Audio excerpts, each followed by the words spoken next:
Avant que je ne commence la lecture de ce livre, je prends le temps de vous parler librement et de bafouiller.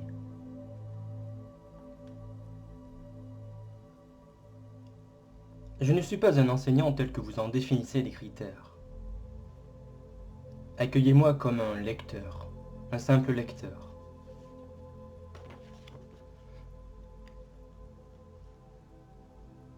Ce livre n'a pas pour vocation de valoriser l'ego. Il est écrit de façon à ce que votre mental ne le comprenne, mais que votre cœur puisse l'accepter. Il est écrit simplement au langage de mon enfance, pour vocation que mon âme puisse accompagner la vôtre à sa réalisation.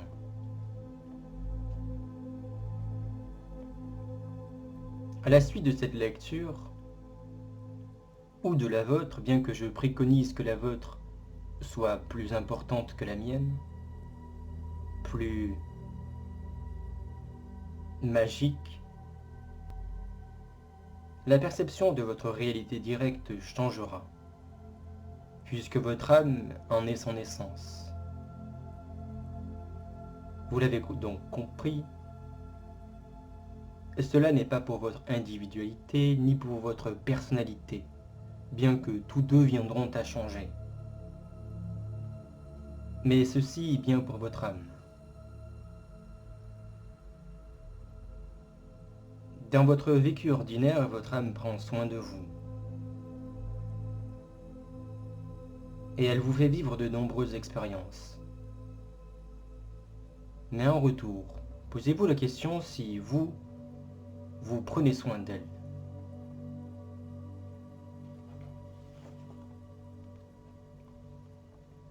Maintenant, je vais lire la 4e de couverture du livre. Ce livre est au-delà des mots. En réalité, il n'est pas un livre. Vous croirez lire ceci, mais cela ne peut être encadré dans la limitation de votre mental. Avec ou sans lui, vous êtes déjà la contribution de mettre en lumière ce qui est dans le cœur de tous. Voilà pourquoi vous l'avez en main. Ou ceux d'entre nous que l'esprit persuade avec douceur, il n'y aura point d'incompréhension, et vous verrez que de passer au-delà des mots et de cette histoire ne sera plus qu'une simple formalité. Le temps est venu pour nous de passer au-delà de l'éternité. Pour que la vérité puisse s'exprimer de multiples façons, vous allez lire et relire mon histoire jusqu'à embrasser le souffle qui anime. Pour enfin reconnaître qu'elle est vôtre depuis que vous avez commencé à prendre un certain temps à lire cela. À présent, l'enseignement non duel, cet amour inconditionnel, sera planté au-delà de ce que vous croyez être. Ceci est au-delà de tous les mots. Et nous ne pouvons comprendre rationnellement.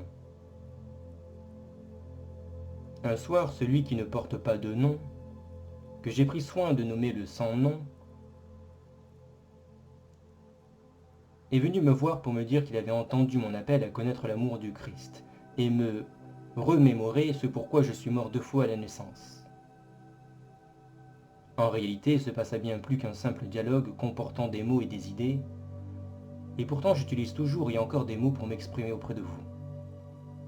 Mais je les utilise jusqu'à ce qu'un de vous me parle de la bonne façon dans la langue de l'unité. Vous avez compris que toute la difficulté est de vous parler du sans-nom, bien que le sans-nom ne puisse pas être identifié. Vous avez compris qu'il y a là une incohérence. Et pourtant, nous devons transpercer cette incohérence. Nous devons regarder et lire au-delà des mots. Et voici le rapport d'une expérience. Ce livre est une culture et une expérience d'un autodidacte de la sublime magie. Ce livre est une initiation spirituelle en solitaire. Ce livre est dédié à tous ceux qui marchent dans les pas de l'existence, à tous ceux qui vivent la non-dualité, mais aussi à tous ceux qui vivent la dualité.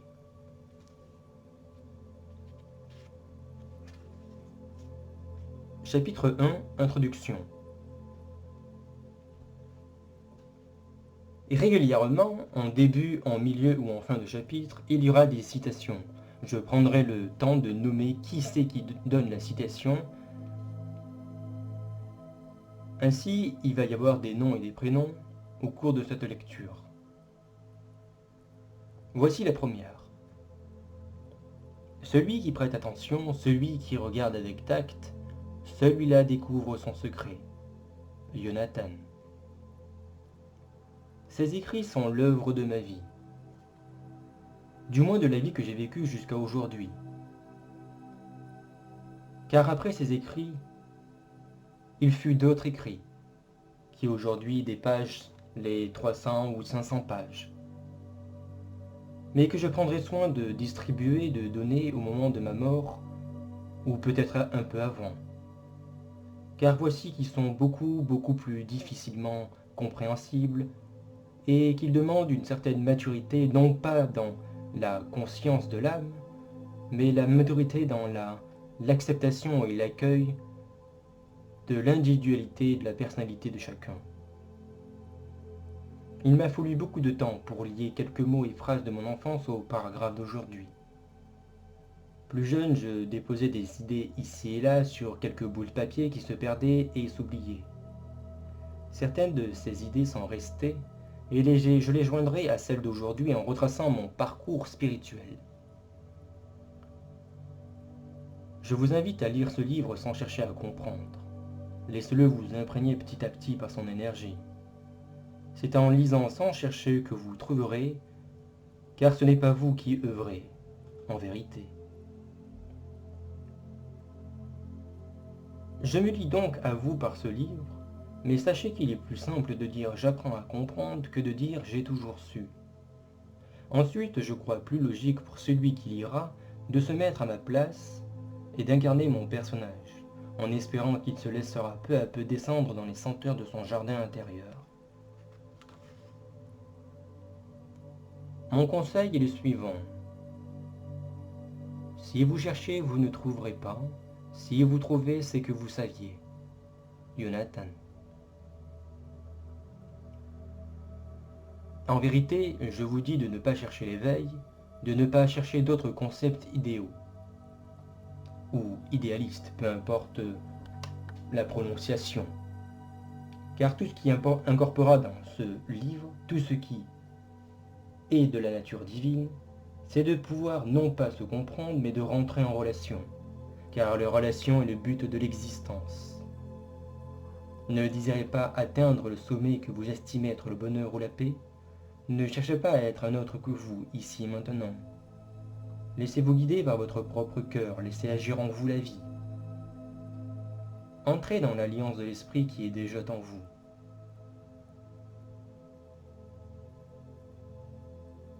Nous sommes toujours tous sur le chemin de l'éveil. N'importe où, n'importe quand, dès notre naissance, pendant notre mort, et encore à notre résurrection. En vérité, nous mourrons à petit feu, cellule par cellule, mais je vous dis aussi que nous renaissons au même instant. Nous naviguons sur le fleuve de la vie. Elle est symboliquement digne de nous offrir sa sagesse. Aucun d'entre nous ne peut être éveillé sans se noyer. Bien que j'aime bien tourner les phrases, je vais dire la première, je n'ai aucune religion, aucune approche scientifique, aucune approche philosophique. Et maintenant, je vais restituer cette phrase et la tourner différemment. Je vais dire j'ai une religion, mais je n'ai aucune religiosité. J'ai un esprit scientifique, mais je n'ai aucune connaissance. J'ai un penchant poétique, mais je n'ai aucune philosophie. Ou plutôt, j'ai la philosophie de la vie et non pas la philosophie littéraire. La seule chose qui m'anime est l'amour, avec un grand A passant par le cœur. Mon prénom est Jonathan dans cette vie et j'ai écrit ce livre où je discute avec mon cœur que j'appellerai Jonathan. étant lui et moi le même être. Plus tard, je comprendrai que j'étais relié avec une énergie interne et externe non identifiable dans la vacuité, et je l'appellerai alors le sans-nom. J'apprendrai plus tard par des clairvoyants, à la succession de certaines rencontres, que je suis connecté à l'énergie du Christ. Elle est en moi. Les citations que j'ai captées de celui que vous nommez Sananda, Jéchoua, Jésus, Yeshua, peu importe son identification au sein de votre compréhension intellectuelle, toutes ces citations sont en majeure partie retranscrites et adaptées telles que je les ai retenues dans mon cœur. Car bien évidemment, dès que je vivais cette situation, il m'était impossible à la fois de la vivre et de prendre note. Toutes les prises de notes ont été faites après le vécu de certaines situations. Je me suis toujours intéressé à tout ce qui m'entourait. La nature, les comportements individuels et collectifs de tout organisme vivant, l'amour affectif, mais aussi l'amour inconditionnel. De quoi parlons-nous? Sommes-nous conscients de ce dont on parle? L'amour que les humains peuvent vivre au sein d'une réalité n'est pas ce que je vous propose dans ces écrits, car j'ai toujours su qu'il y avait autre chose à regarder derrière le visible et l'invisible. Pour beaucoup d'entre nous, il y a cette force qui provoque l'impression de connaître l'amour avec un grand A, le vrai. En fait, ce n'est qu'une des phases de la vérité absolue qui sommeille en chacun. Même si mes expériences d'amour humaine datent de quelques années, je veux tenter de vous expliquer comment je perçois cette onde amoureuse que j'ai reçue et vécue dans mon corps physique. Et cette même onde captée derrière l'au-delà, où mon être et le sans-nom m'ont fait voir l'inexplicable. Je veux vous parler du clair amour et de l'amour. Il existe une grande différence et vous allez apprendre à la reconnaître. Mais ce n'est pas moi qui vais vous apprendre, car je n'ai rien à vous apprendre. Vous allez apprendre par vous-même au cours de cette lecture et au cours de votre vie personnelle après cette lecture. C'est une histoire qui ne concerne personne d'autre que vous, et vous allez peu à peu reconnaître la vérité qui est déjà la vôtre. Son origine est simplement située au plus profond du noyau de l'amour unitaire, divin, inconditionnel. Peu à peu, nous rentrerons dans cet amour plus uni, se détachant de celui que nous croyons connaître. Chapitre 2, questions rapides. Je prends le temps de vous lire ce deuxième chapitre incorporé à cette vidéo, car non seulement il est court, doté uniquement de questions, mais en plus il sera un aspect provocateur de chamboulement intérieur en chacun de vous. C'est-à-dire qu'à la lecture de chaque question,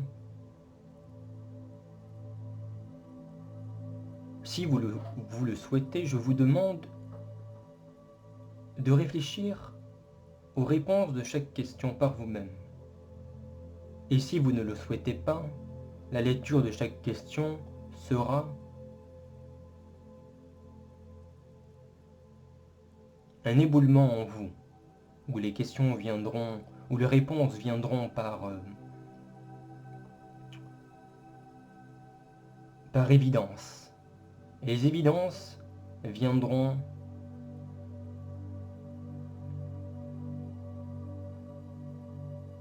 par expérience de vie. Maintenant, je vais commencer à lire le début de ce second chapitre. Et voici la toute première question que je me suis posée. Qu'est-ce que l'amour? Qu'est-ce que la vérité? Qu'est-ce qu'aimer? Qu'est-ce qu'être? Qu'est-ce que Dieu? Qu'est-ce que le désir? Qu'est-ce que le partage? Qu'est-ce que la vie? Qu'est-ce que l'esprit? Qu'est-ce que l'âme? Qu'est-ce que je vis donc? Qu'est-ce que je suis? Qu'est-ce que je suis amené à faire? Qu'est-ce que le mal et le bien? Est-ce que le corps et ses besoins sont séparés du divin? Pourquoi suis-je cela? Pourquoi la séparation et l'oubli? Pourquoi la solitude? Pourquoi l'incarnation? Pourquoi la chute? Mais aussi pourquoi l'ascension? Pourquoi éprouve-t-on l'abandon du divin?